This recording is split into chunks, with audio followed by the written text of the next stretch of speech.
алейкум. Благотворительный фонд «Солидарность» в рамках Казанского саммита 2011 принял участие в круглом столе по благотворительности. На нем присутствовали наши старые и новые друзья. Это общественный деятель Альберто Брунони из Италии, главный координатор ассоциации ЮНИП Джихангир Ишбилир из Турции, председатель Всемирного конгресса мусульманских филантропов Тарик Чима из США.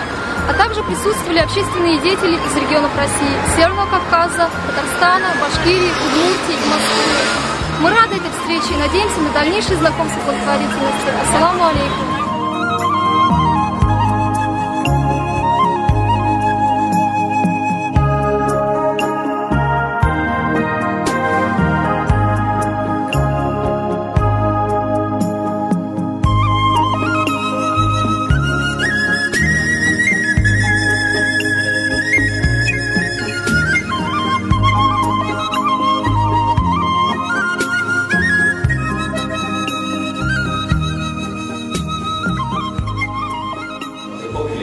Nowadays in the world live with less than $2 a day. If you proceed further, you can see, and this is the most staggering thing, that the richest 500 people in the world, 500 income, is more than the poorest 460 million. So we have 500 people on one side and 416 million. What else to say?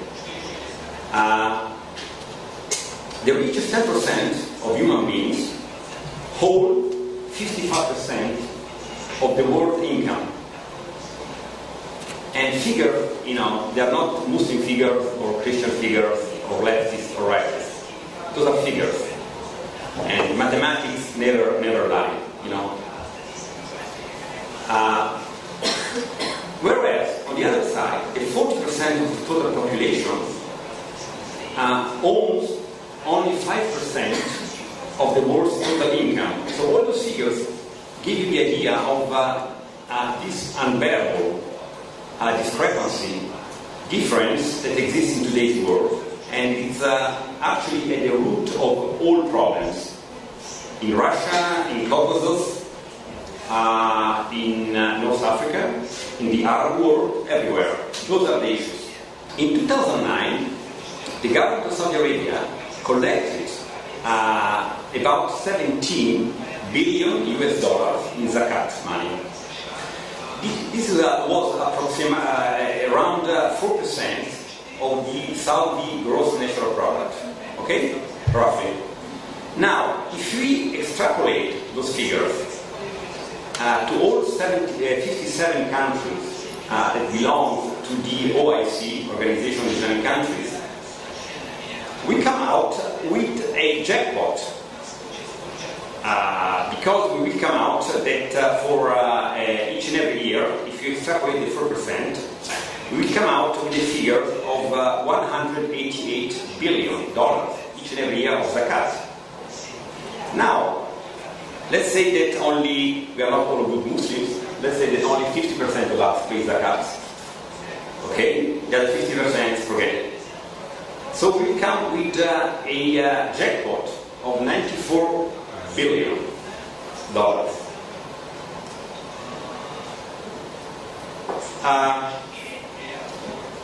If we should put all these $94 billion in a waqf, in an endowment, this will become by 3 times the largest endowment in the world. Nowadays, the largest endowment in the world is Harvard University, with something like 33 billion. We will have an endowment on 94 billion. But this endowment, alhamdulillah, will be replenished every year. The root of all upheavals and evil behaviors in the society is 2 statements. The first one is, so long as I am food, what is it to me if others die of hunger? This is the first statement. That statement removes the zakat from the social life. The second One is, you work so that I can eat. That statement causes them usually to be separate in the society. Solidarity, reconciliation, and equilibrium between social strata are just provided through the tradition of zakat and social solidarity.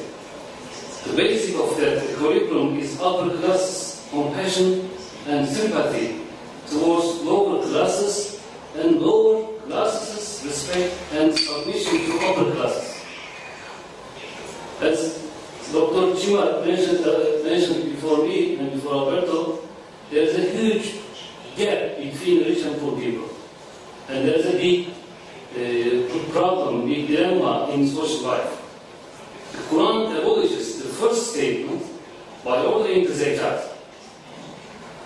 What was the first statement? So long as I am full, why is it to me fathers die of hunger? Quran abolishes the first statement by ordering the zakat and abolishes the second statement by preventing the interest, faiz, riba, and usually, and thus it cures the social wounds. Dear brothers and sisters, in addition to establishing stability in society, zakat raises general income in the economy, and it provides the economy with flexibility against crisis.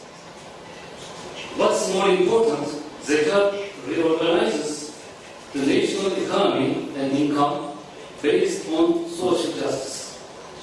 With zakat, rich people abstain from excessive luxuries, lives, and transfer their extra money to imperious needs, and the distribution of resources is regulated fairly.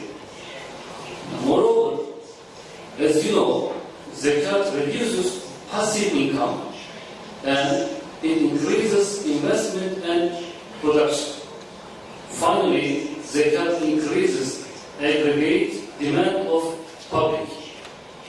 Zakat and sadaqah are ingrained in Islamic civilization. For the population, and we have a huge potential to make a difference, and therefore it is very important to safeguard and protect the Muslim giving and Muslim giving's name, so that we are actually able to help our people. Internally, we should not forget that we do have challenges, and those are our own weaknesses, which two of my colleagues have already mentioned. It is about our capacity issue, our skills in project development or in project execution. Последние 2 дня мы много слышали о преимуществах исламской финансово-экономической системы, инструментов, о том, что эти инструменты лучше, сомнений нет. Но нельзя забывать, что самое главное преимущество этих инструментов то, что они божественные. А значит, они человекоориентированы во главе угла стоит накопление богатства, справедливое распределение ресурсов. Если спросить людей, знают ли они, что благополучие в нашем обществе зависит от того, как живут те, кто судьбой ограничен своим возможностям, материальных, здоровья, те, кто лишен, в отличие от нас, возможности нормально поесть, одеться, поспать или даже просто передвигаться, будучи прикованным к постели. Если мы в погоне за прибылью забудем о них, то Всевышний лишит нас своей благодати, своего барака.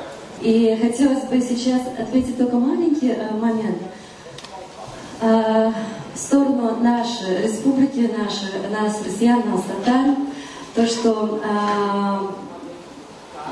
по велению Всевышнего буквально только последние 15 лет, когда люди стали, альхамдулилля, возвращаться к религии, недавно совсем.